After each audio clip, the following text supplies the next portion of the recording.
La philanthropie est devenue fondamentale dans la réflexion patrimoniale de certaines familles fortunées. Au-delà du soutien apporté à une cause souhaitée, donner du sens à son patrimoine par ce biais permet de rassembler ses membres autour d'une action commune et de transmettre ses valeurs aux jeunes générations. La vente d'une entreprise est un moment particulièrement favorable pour mettre en œuvre son projet.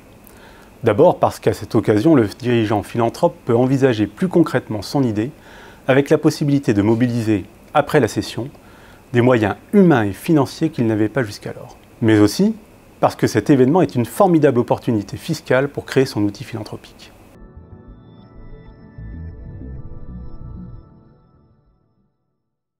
Trois structures dédiées sont envisageables pour mettre en œuvre son projet. Le choix doit se faire en fonction de l'implication personnelle et financière que l'on souhaite y consacrer.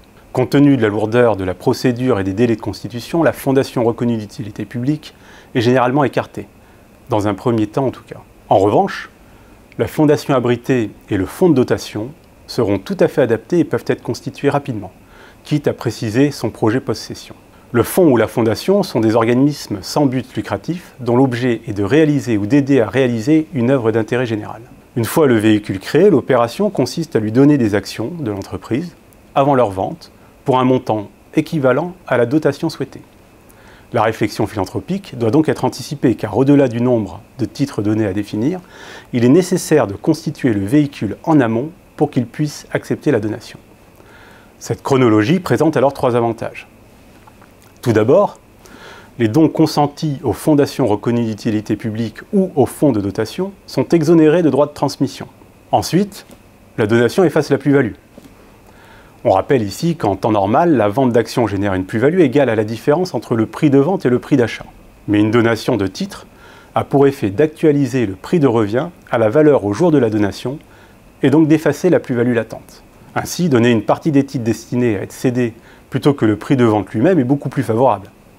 Ce calendrier permet de doter son outil philanthropique en évitant l'impôt sur la plus-value qui, rappelons-le, est de 30% pour une imposition à la flat tax, à laquelle s'ajoute la contribution exceptionnelle sur les hauts revenus de 4%.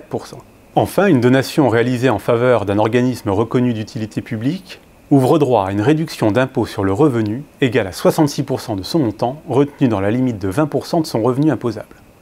Cet avantage est potentiellement considérable, même s'il faut faire attention à la notion de revenu imposable qui correspond uniquement aux revenus soumis au barème de l'impôt sur le revenu.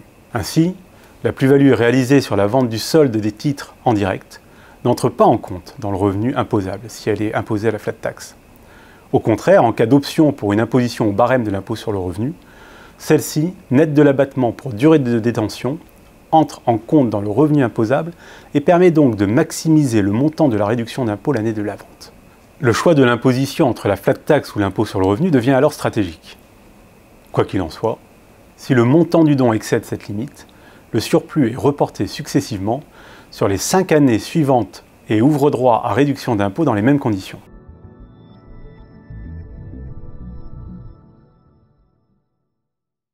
L'équipe d'ingénierie patrimoniale de Mescar accompagne les dirigeants et leurs familles sur tous les aspects patrimoniaux liés à la cession de leur entreprise.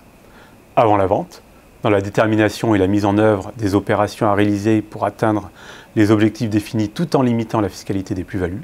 Après la vente, dans la structuration du patrimoine et dans les déclarations fiscales liées à l'opération. L'équipe philanthropie du groupe Mescar met à la disposition des familles ses compétences et son réseau pour concrétiser le projet.